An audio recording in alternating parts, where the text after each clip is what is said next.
Well, tell us about first of all, before we kind of get into things here, Dolan, tell us about the foundation. What's this foundation? What's it all about? So, yeah, the foundation dates back to the late 80s, 1986 it was formed, and it's a wonderful organization. It's governed by a local board of directors, and its sole existence, its sole purpose is to help the hospital fulfill the hospital's mission, right? And so what's the hospital's mission? Uh, it's to improve lives and build stronger communities through better health. And so, what the foundation has done since its existence, the early part of the foundation was really meant to help the hospital be successful as a hospital.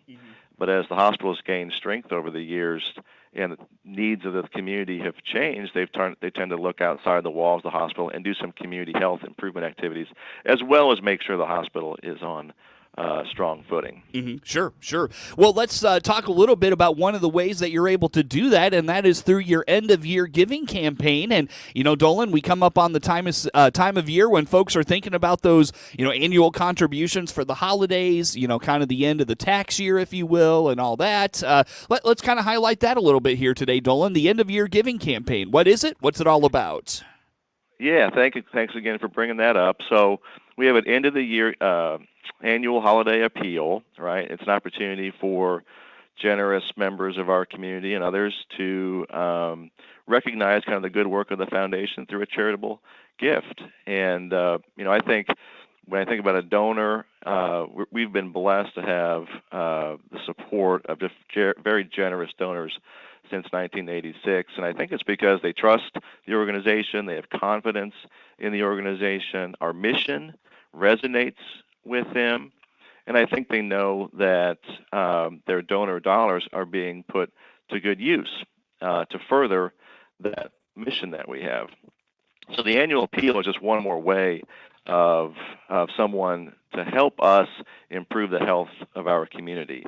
We sent a mailer out. It should already be in people's on kitchen tables. We make it very easy to donate. There's a QR code you can scan if you're into that thing, but there's also a website and a phone number you can call and just help us strengthen the health of our community. Dolan, when it comes to the foundation itself, when you talk about bringing in donor dollars and all of that, so what do you tell your donors? What about the foundation is a selling point for you that makes it worth their contribution? Yeah, great question. I think when people make a charitable gift, they do so because, like I said, the mission resonates with them, and they know those donor dollars are going to be put to good use. So, what do we do with those donor dollars? Just over the last year, we've invested heavily into our workforce and trying to grow what I would consider the next generation of healthcare workers. As the CEO of the hospital, one of the things that I worry is probably too strong of a word, but I want to make sure that we actively manage is having enough talent to fulfill mission in the future. It's very difficult to attract talent to a small rural community like Lincoln and Logan County. So we've invested dollars to grow that next generation from the inside out. We have tuition assistance programs, we have college certification, we have educational grants, and just over the last 12 months, we've invested almost $90,000 into that program. And I'm very bullish about this because I got my start in the early 90s through a scholarship that the foundation gave to me to go learn physical therapy at the time. So I want to make sure that we have those resources in place to grow that next generation so we can have that nurse at the bedside when the community member comes into our emergency department. Dolan, a lot of people think of foundations, particularly when you think about a healthcare system foundation, and they think of contributions that the foundation makes into, maybe infrastructure things or equipment or, things of that nature. Have you done much of that as a foundation over the years? We have, absolutely. Several years ago, we had the Preserve the Mission campaign, which was very successful, raised over, $5 million for the construction of the hospital that we're in now, which we opened in 2011. Most recently, we have what's called a swing bed program on our inpatient unit, and that's a program meant for patients who are not. They're out of that acute phase, but they're not quite well enough to go home yet. They might need some extra therapy. They might need some IV antibiotics. They're just not quite safe to go home yet. Mm-hmm. We had a foundation sponsored some equipment for the specific reason of ensuring that the patient has the mobility, right? Do they have the ability to transfer? Do they have the ability to walk on uneven surfaces? Can they get in and out of a car? And so our foundation heard a proposal from our therapists and our nurses that this equipment here, this equipment would really help us to increase the mobility of our patients. And the foundation, it was about a $15,000 grant, was very eager to do that. And we've seen, as a result of that, we've seen huge success in the mobility of our patients. We're seeing more patients that go home. Right? They want to go back to their home and be safe. We've seen more patients go home. So all around, it was a huge win for the hospital, the foundation, and the community at large. Absolutely. Again, our guest on the phone today, Dolan Dalpoas, is the president of the Lincoln Memorial Hospital Foundation. And Dolan, you talked about investing in that next generation of healthcare workers. That's such a huge thing right now, really across all sectors of the economy. There's just not enough workers in so many places. Is that an effort that you have seen paid off at any level? Whether you were able to give a scholarship to a young person, maybe 6 or 7 years ago, and now they're working in Lincoln in your system. Do any stories of that nature ring a bell to you right now? Oh, there's a lot of stories like that. We've got, we're a small organization, so it doesn't take much for me to get out of my office and walk the halls and interact with nearly everyone in the organization in a pretty real-time way. And there doesn't a day go by that I don't run into an individual who received a grant or some educational assistance who's now, in fact, I did it today. Before I got on the phone, I went down to the cafeteria, got a cup of coffee, bumped into one of our laboratorians who received a grant to get his education. And it's kind of a success story. He started in the cafeteria, but then later on went into laboratory after he successfully passed that educational program and got a grant from our foundation. Just met him this morning. Pharmacy, nursing, therapy, you name it. There are tens, if not 20, scholarship recipients working in the hospital right now. Dolan, when it comes to that just investment in the next generation of healthcare workers, we mentioned it just a little bit there a moment ago, but it is such a need and those sorts of things. When did you start to recognize that not only just Lincoln Memorial needed, or and forgive me, I'm blanking on its current name, but I know it is Lincoln Memorial. I grew up in Lincoln. That's always been its name to me. But the system in Lincoln needs workers. When did you start to recognize this was a real challenge in the healthcare industry, and the foundation could play a role in, kind of maybe easing at least the burden in Lincoln? How about that? Yeah, so we've always had a focus on education in our foundation, dating way back to the late 80s. Now that we pivoted a little bit about 9 years ago, I'll say, when we stopped what I would say feel-good grants, where we would give $500 to a worthy recipient, and but that was not really tied to the community and was not really tied to healthcare. Now we invested more money, so we give up to at sometimes $30,000 grants, but we ask that recipient to have a work commitment back to Lincoln Memorial Hospital or Memorial Health, which is our parent.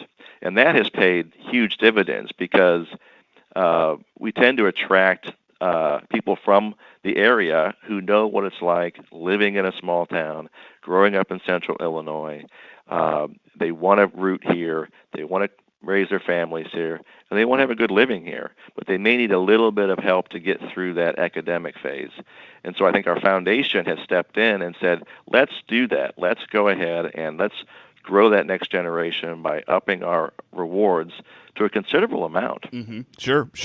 Dolan, I'll tell you what, my friend, I look at the clock. We could use a quick time out here. Let's do that. But in the meantime, we mentioned that end-of-year giving campaign. How do folks participate? Have letters gone out for that? Just give us kind of the basic details of how folks get involved in your end-of-year giving. Yeah, we've sent out what I'll say a beautiful brochure that has the ability to go on a QR code, and you can give right there from your phone, or there's a website, memorial.health/LMF, or you can call directly to us, 217-605-5006, and someone will assist you to make your payment that way. That is, again, Dolan Dalpoas. He is the president of the Lincoln Memorial Hospital Foundation, our guest on the phone for today. We'll take a time out here. Back with more after this on the WHOW Morning Show.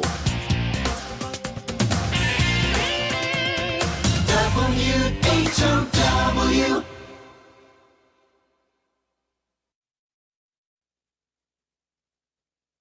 Let's check the opening numbers now at the Chicago Board of Trade on this Tuesday. Jim Taylor on the RFD Radio Network. We start in the green with corn, beans, and Chicago wheat futures. December corn up a nickel, $4.65 1/4.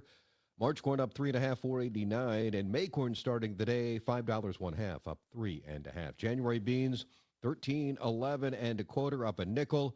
March beans up 4 1/4, $13.30 3/4. May beans, $13.46, up 4. December wheat, $6 3/4, up a nickel. March wheat up 8.5, $6.29. May wheat, $6.41 3/4, up 7 3/4. January bean meal, $4.11.20, that's up $2.90. January bean oil, $50.87, down 37 cents. Look at the opening numbers at the Chicago Board of Trade on this Tuesday morning. Jim Taylor, RFD Radio Network. At Baum Chevrolet Buick, above and beyond is standard practice. This is Scott Baum from Baum Chevrolet Buick in Clinton and Farmer City. When you shop for a vehicle, there's nothing standard about it. You simply don't do it every day. That's why our sales staff will ask questions, listen, and help you find the transportation solution that checks all the right boxes. Come see our selection and start your search for a new Chevrolet or Buick today. BaumChevyBuick.com. Right from the start. Warner Hospital and Health Services in Clinton. CEO Paul Scarron reminding you our walk-in clinic inside our family medicine building will treat your flu symptoms without an appointment. Find out more by clicking our icon at DeWittDailyNews.com. For the latest in Central Illinois agricultural news, visit IllinoisFarmRadio.com. Get updated information on markets, weather, ag news, local interviews with NAFB farm broadcaster Jared White, and much, much more. All at IllinoisFarmRadio.com. Your friend in Central Illinois, WHOW. Once again, a good morning. Thanks for being with us. I'm your host today, Seth Lawrence. The WHOW Morning Show streams to Facebook and YouTube. It's brought to you by Peterson Insurance, your Pekin Insurance agent in Clinton. Again, my guest on the phone today, Dolan Dalpoas, is the executive director of the Lincoln Memorial Hospital Foundation, our guest today. And Dolan, let's talk just a little bit. You know, we mentioned the end-of-year giving campaign. That is one of several ways that you fundraise. I got the chance to participate in your annual golf outing this last summer. That was a great time. You guys do some great work with that event. Tell us about that one for just a moment. Yeah, I'm glad you mentioned that, and I'm thrilled that you had a good time. I always enjoy the golf outing. So we usually have that in June of every year, and it's a great event. We have it at the Lincoln Oaks Country Club. Usually 30 or so teams show up, so 120-plus players. And that's an opportunity for sponsors and golfers to specifically fund the Community Health Collaborative, which is a part of the Lincoln Memorial Hospital Foundation. And that's an organization that's been around for a few years, but really it looks at how we fulfill mission outside the walls of the hospital with various projects that we do in the community to really try and improve people's lives kind of where they are and strengthen our community in that respect. So the golf outing is a huge part of our fundraising efforts tonight and going on right now. We have our annual Light Up a Life program. So the Light Up a Life program has been around for 36 years. It's an opportunity for donors to recognize caregivers who may have touched them a certain way, recognize or memorialize people that are no longer with us, or just want to pay tribute to someone who's still with us. We have culminates in a couple of different things. We have a tree lighting ceremony tonight at the hospital where we light our Christmas tree and have a soup supper and a little bit of a ceremony inside the lobby of the hospital. And then later on, you'll see in print and online all the names that people want to recognize in various ways. And that kind of culminates our Light Up a Life program. Sure. Is it too late to get involved in that effort that is happening tonight? No, it's not. We'll have again the soup supper tonight about 5 o'clock. They can show up that way. If you want to give a name to us, just make sure you call that number 605-5006, and we can take your information over the phone and make sure those names get in the print and then online and so forth. So it's getting close to being at the end, but we're still taking names. Sure, very good. So be a part of that effort. Again, that is tonight at the hospital there in Lincoln. And, Dolan, what, if you don't mind me asking, what does the foundation traditionally bring in? What's a good year? What's a standard year for the foundation in terms of just your money you're able to raise in these efforts? Yeah, it really is. It depends. First of all, any donation is a gesture of kindness and trust, and we take it with a great sense of humility. So any amount is sincerely appreciated. During those years where we have like a formal capital campaign, the new hospital had the Preserve the Mission campaign, then obviously those years bring in more money. Over the course of the last, let's say, 15 or so 20 years, we've probably received $15+ million from the community over those 15 or 20 plus years, which is just a statement to how generous our community is and how important they think the work of the hospital and foundation is, and the trust they have in this organization, which is very humbling. Now, do you have a time of year where, like maybe departments of the hospital or just different individuals in the hospital, you open it up for their grants where they can apply and say, hey, our department could use maybe this piece of equipment, or we could use funding for, maybe X type of investments or efforts. How about that way that folks within the hospital can apply for the funds you raise? Yeah, so there's no set timeline for individual departments to reach out. Now, our foundation board, which approves these grants, only meets 4 times a year. So we try and kind of choreograph those grants to hit one of those board meetings. So that's kind of how those grants get approved and approval process. There's no specific time of the year except those 4 board meetings. Sure. Very good. Well, Dolan, we've talked fundraising opportunities. We've talked end-of-year giving. Let's talk about some of the programs that the foundation supports. I know one of the big ones, and perhaps the most visible and popular, is the farmers market during the summer months, but there are others. Let's highlight some of those at this time. Yeah, thanks for mentioning the farmers market. That's a pride and joy of the foundation, and it was born out of the hospital is obligated to conduct a community health needs assessment every 3 years, and part of the needs assessment several years ago identified obesity as a health challenge that Logan County and Central Illinois has, and so part of that strategy to reduce obesity was to offer fresh fruits, locally sourced vegetables to our community. And so we partnered with the fairgrounds 8 years ago, and since then it's been just a wonderful collaboration. It's grown every year. We had 12,000 visitors last year, and a special part of that, I think, is our ability to serve the lower income folks in our community through SNAP, matching SNAP grants. So our foundation on certain occasions of the farmers market will match and sometimes double and sometimes triple match SNAP dollars used, and we've seen that number significantly grow. And that's directly trying to get fresh fruits, vegetables, locally sourced foods into our community.